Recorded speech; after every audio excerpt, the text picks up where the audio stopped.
बा नमस्कार। नमस्कार। होइन यो गाउँतिर आइयो हो, यो गाउँको नाम चाहिँ के रहेछ? यो गाउँको नाम चाहिँ विराटनगरको बाँसबारीको चाहिँ चोकदेखि पश्चिमपट्टि जाने यो नयाँ टोला भन्छन्। नयाँ टोला।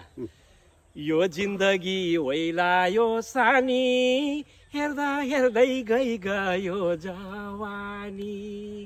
यो जिन्दगी ओइलायो सानी, हेर्दा हेर्दै गयो जवानी। यो गीतका स्रष्टा आदरणीय नानी बाबु ओझासँग आज मेरो जम्का भेट भएको छ। उहाँकै शब्दमा आज हामी भलाकुसारीमा जाँदैछौँ है त। ए बा हजुर नमस्कार। नमस्कार, आज नमस्कार। बालाई मैले यसो हिँड्दै जाँदाखेरि भेट भयो। संजोगले भेट भयो। संजोगले भेट भयो। के छ त हाल खबर के छ? यतापट्टिको के अनि हुँदैछ?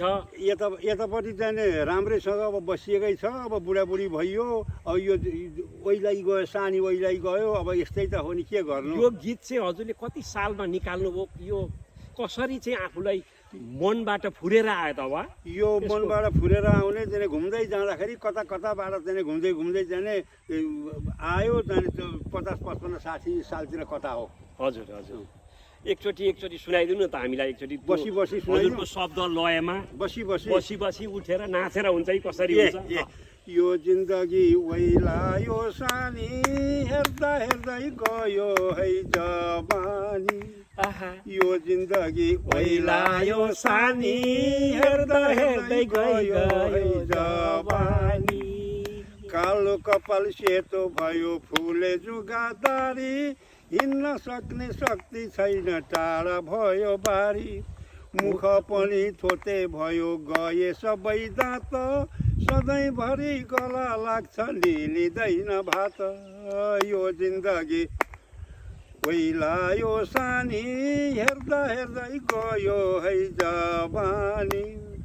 गाउँ घरका साथी भाइले बुढो भन्न थाले, मेरै जस्तो उमेरमा टिकट काटे बाले।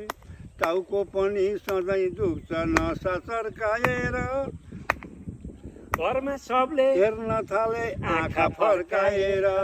यो जिन्दगी ओइलायो सानी, हेर्दा हेर्दै गयो है जवानी। अनि नि बा अब यस्तै छ होइन? त्यसलाई एकचोटि क्लिक